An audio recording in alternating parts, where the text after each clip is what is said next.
Hello, this is CBN Sports Talk. I'm your host, Ben Niehaus. Today I've got Tommy Radowski and Grant Washburn. First point of topic is contender-pretender, Arizona. Grant? I think Arizona is as high as a contender as anybody in college basketball. They got two returning seniors in Solomon Hill and Mark Lyons. They've got a sophomore point guard and Nick Johnson, who leads the team in assists and points. Not to mention they've got freshman Brandon Ashley, who's second in the team in rebounds with 6 per game. I think come tournament time, they can make a good run at the national championship. I'm not sold on them yet. They've got a lot of new pieces. Sean Miller did a great job. He brought in one of the top recruiting classes in last year college basketball. Caleb Tarkowski, Brandon Ashley, Grant Jarrett. They've still got a lot of moving parts. I'm not sure about their depth, and their depth comes with those recruits, and I think they could be a threat come March, like Grant said, but I'm also not sold on them. They have kind of a weak non-conference schedule. They did just beat Florida. That was a big win, but I want to see more from them. Okay, next one is Illinois. Grant? Many would argue with me, but I'd say Illinois is a pretender. They do have an elite point guard in Brandon Paul. He's a point guard who leads the team in assists, rebounds, and points. But they don't have exactly good enough depth. They got senior DJ Richardson, who's predominantly a scorer, not exactly a rebounder. And their next best player would be Tracy Abrams. So, I mean, come tournament time, they may be a high seed, but I think they'll be knocked out early. This is another team like Arizona I'm not really sold on. Everyone was raving about how they won the Maui Invitational. Well, they didn't beat really any good teams. They beat Butler, who's now proving to be a better win than it was at the time. But they have kind of a weak schedule, and I haven't seen enough from them yet. I still think they have a lot of developing to do. And Brandon Paul is one of the best players in the country, but I'm not sure that they are a complete team, and I'm not sure that they have depth to really compete with the best teams. And next one is a big one, VCU. I'm not sold on VCU yet. I mean, their two leading scorers and rebounders are Tevadon Brown and Javante Reddick. I really do like the freshman Melvin Johnson. He gets limited playing time. So I think in order for VCU to be a contender, they would need to give their freshmen more starting time and give their leading scorers and rebounders some more playing time as well. I think VCU is without a doubt a contender. They have 3 losses. They're 7-3, but they lost to Wichita State, Duke, and Mizzou. All 3 very good basketball teams. They play havoc-style defense. They full-court press it for 40 minutes. They're one of the best well-conditioned teams in the country. Shaka Smart does a great job leading this group, and they've got shooters. They can run, but they're also a pretty stingy half-court defense team, and that's one of their underrated aspects. They're a really good half-court defensive team, but when they put that full-court pressure on, it's pretty hard to beat. Okay, next we've got some bowl games. First, we've got the Fiesta Bowl. Do you pick Kansas State or Oregon? I'm going to have to go with Oregon. Many would say that Colin Klein is looking for some redemption his senior year after losing the Heisman to Johnny Manziel, but I don't think Kansas State's defense is good enough to stop Conjoined Barner, the running back for Oregon, and that's why I think this will be a blowout, Oregon over Kansas State. I give Oregon the edge. I think they're too fast. They're very vertical on the outside. They've got great speed throughout their whole football team, defensively and on the offensive end. I just think their speed overwhelms Kansas State, and they take the win. Next is the Cotton Bowl. Texas A&M with Johnny Football or Oklahoma? I think it's Texas A&M's year. Landry Jones is looking to get that high draft stock, and I don't think that's going to happen. I mean, Johnny Manziel, in my opinion, could go down as one of the best college football players in history. He runs, he passes, and Oklahoma's defense isn't good enough to stop him, so I'll take Texas A&M. I would have to agree. I think Texas A&M takes this one. Johnny Football's had a great year, and I just think he's going to cap it off with a big win over Oklahoma. Okay, and next, the big one, the championship game. Notre Dame or Alabama? Alabama all the way. Nick Saban, he's a great coach. They've got the best defense in college football, in my opinion. Both teams have been here before, but I think Alabama just last 4 years they've been the most predominant team in college football. Notre Dame has good enough running, good enough defense, but in the end, I think it's Alabama because of that offensive line and defense. I like Alabama too. You know, I'm not going to underestimate Notre Dame as much. They played in a lot of big games, and they have been in some big moments, but I give Alabama the edge. I think playing in the game last year is going to give them that experience they need if it's a close game in the fourth quarter.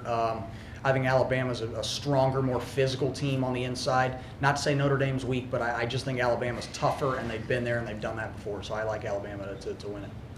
Okay. We'll be back with your sports talk in a moment. House. We'll be back shortly with your CBN broadcast.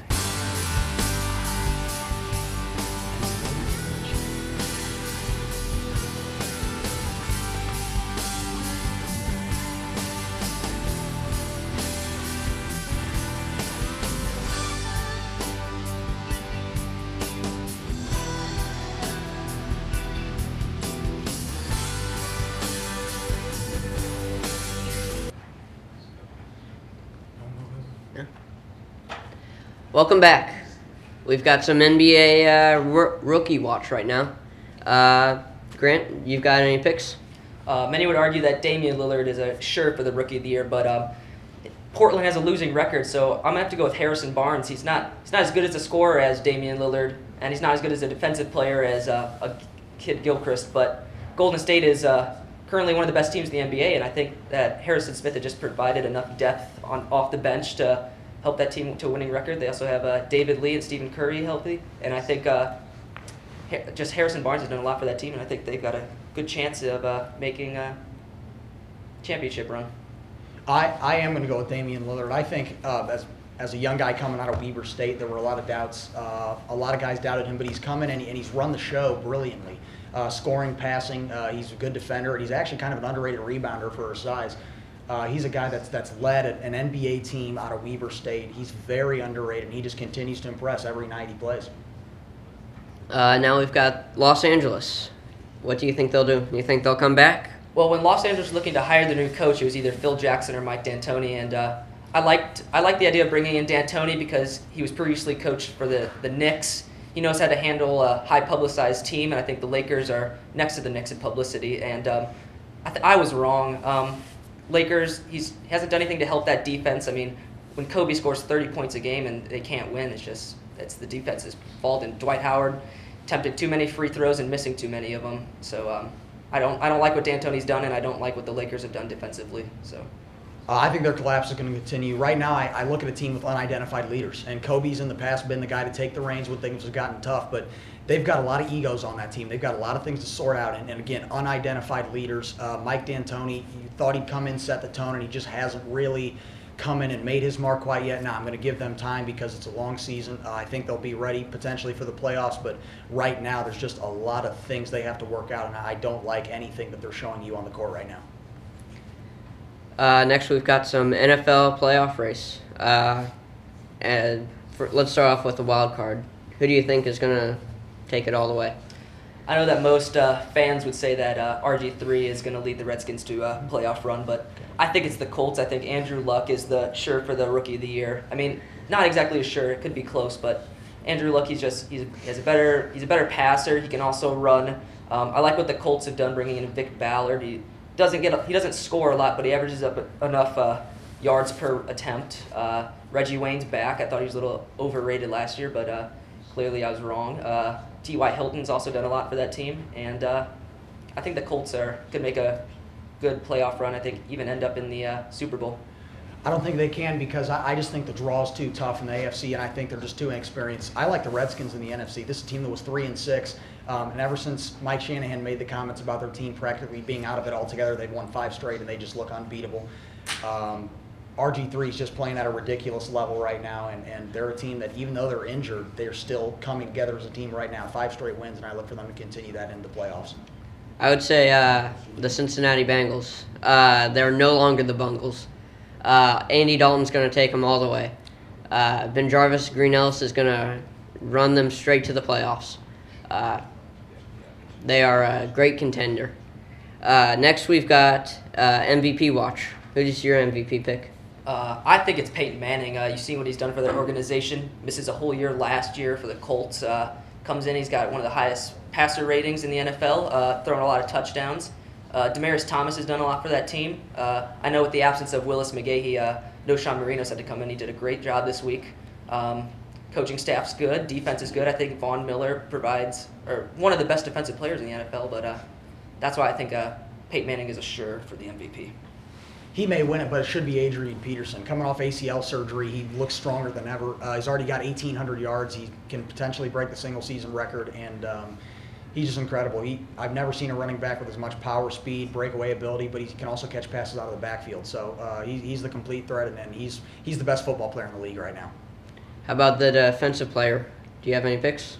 Like I said before, I think it's Von Miller. He really good defensive player for the Broncos. Peyton Manning on that team too. Those two could end up working some magic and come playoff time, and that's why I think Von Miller, defensive player of the year. I think it's J.J. Watt or J.J. SWAT, as they call him. He does just that. He changes the game with his ability to block passes at the line of scrimmage.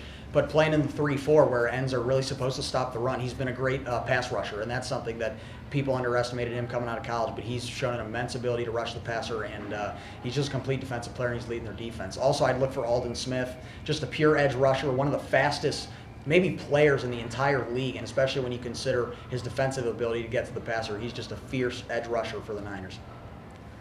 Okay. Now we've got some Stump Tommy. First one is Youngstown Saint. Youngstown State. Oh, they're the Penguins out of the MAC. That's Thought we were gonna have him there. How about Texas Pan Am? Texas Pan American. They're the Bronx. Gosh. And Stephen F. Austin. The Lumberjacks. They're actually 8-1 in basketball right now. They're off to a good start. But yeah, they're the Lumberjacks. Okay, thank you very much. Is there anything this guy doesn't know?